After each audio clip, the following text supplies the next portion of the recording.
Let's talk about vintage lenses. Specifically, using vintage lenses on modern DSLRs and mirrorless cameras.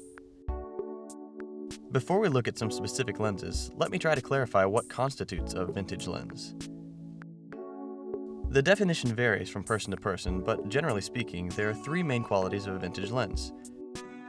First, they are fully manual, meaning there are no electronic components to the lens. The focus ring and aperture must be operated manually on the lens. Second, these lenses were originally designed for film cameras, specifically 35mm film cameras in the case of the lenses we'll be looking at today. Finally, they are old lenses. The definition of old varies, but most people consider lenses made up to the 80s to be vintage. So, how do you attach one of these lenses to your modern camera? Instead of simply twisting the lens into place like I would with a Samsung lens, I first need to attach an adapter to this Nikon lens in order to get it to fit properly. In this case, the adapter is a Nikon to NX mount adapter, but you can find adapters for just about any mount, and they're generally quite inexpensive. Attach the adapter to the back of the lens, then attach the lens to the camera as normal. Some cameras won't be able to detect the lens since it won't electronically communicate with the camera, so make sure you select Shoot Without Lens in your camera's menu if that is the case. So, we've covered what and how, now let's talk about why you would want to use vintage glass. There are several reasons. First, the price. Most vintage lenses are considered obsolete because their respective camera bodies are no longer produced, and you can find them for a great deal on sites like eBay and KEH. As an added bonus, they often come with a camera attached. Reason number 2, sharpness.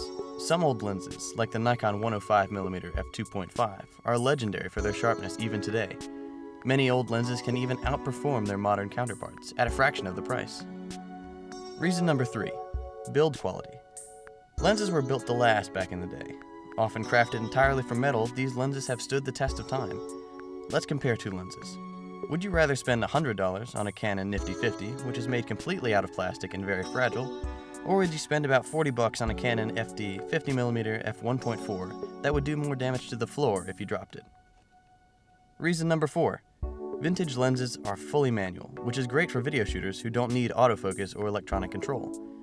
Vintage lenses have hard stops at either end of the focus throw, making them ideal for use with a follow focus, and you can declick their aperture rings without fear of ruining a multi-$1,000 lens. And finally, reason number 5, variety. There are massive quantities of outdated lenses to try. The list of manufacturers goes on and on. Many of the lesser-known brands of lens can be had for pocket change and yield great results. Of course, the household names like Nikon and Canon also have older, less expensive lenses. 6 brands I particularly recommend are Nikon, Canon in the FD mount, Zeiss, which still demands a higher price, Olympus, Minolta, and Takumar. Now that we've gotten all the background information out of the way, let's look at a few examples of vintage glass on a modern camera. These examples were all shot on the Sony a7S. First up, we have the Zykkor 28mm f2.8, which I bought for a whopping $27. It's respectably sharp, even wide open, and focuses closer than any of my other lenses. Focus is smooth and easy. I found this lens yields a slightly warmer look than some others. The 28mm focal length makes it acceptable for use on a glide cam on full-frame cameras. Next is the Nikon 50mm f1.8 AIS. This is one of my personal favorite lenses, especially on the a7S in low-light situations.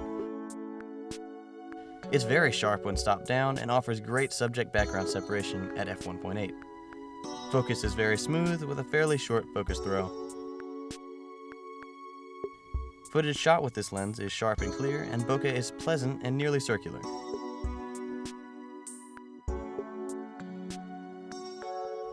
Focus can be tricky at f1.8 at night, but that's true of any lens. The Nikon 50mm f1.8 has a permanent spot in my bag.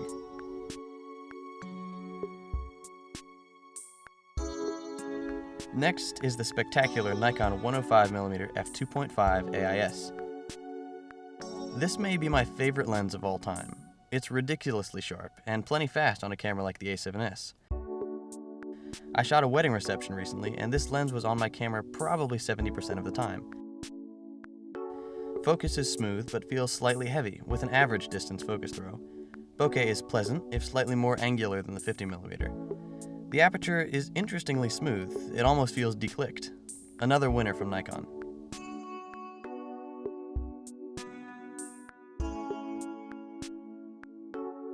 Up next, we have the Vivitar Series 1 28-90mm f2.8 to 3.5. Aside from winning the award for longest name in my camera bag, this one is special because of how it seems to handle subtle light gradations. Construction is very solid, with a heavy focus throw and a focus ring with a grip not unlike the business end of a meat tenderizer. Highlight roll-off is graceful and smooth, and the picture is impressively sharp at 2.8 and much better as you stop down. Some cameras may experience slight vignetting at the wider end, but it's minor and easily fixed. Finally, the oldest lens of the bunch, the Nikon 50mm f2 non-AI. These non-AI, or pre-AI lenses, as they're also called, were introduced in 1959 for the Nikon F series of 35mm camera. It's not the fastest or the sharpest lens in the world, but it does have character. It's prone to flaring, especially in direct sunlight. Focus feels almost disconnected as there's very little resistance when turned. This lens can give your footage a little vintage flair, and put in the right situation, it can yield pretty cool results.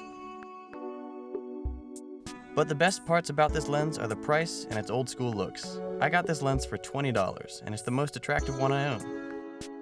So, which ones are worth buying? If I had to put them in order of which I would buy first, it would go something like this. First, the Nikon 50mm f1.8. Then, the Nikon 105mm f2.5.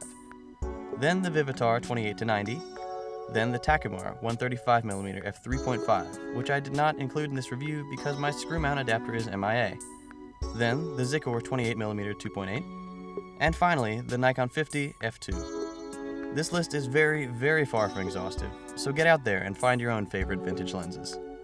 Thanks for watching, and don't forget to rate, comment, and subscribe for more videos.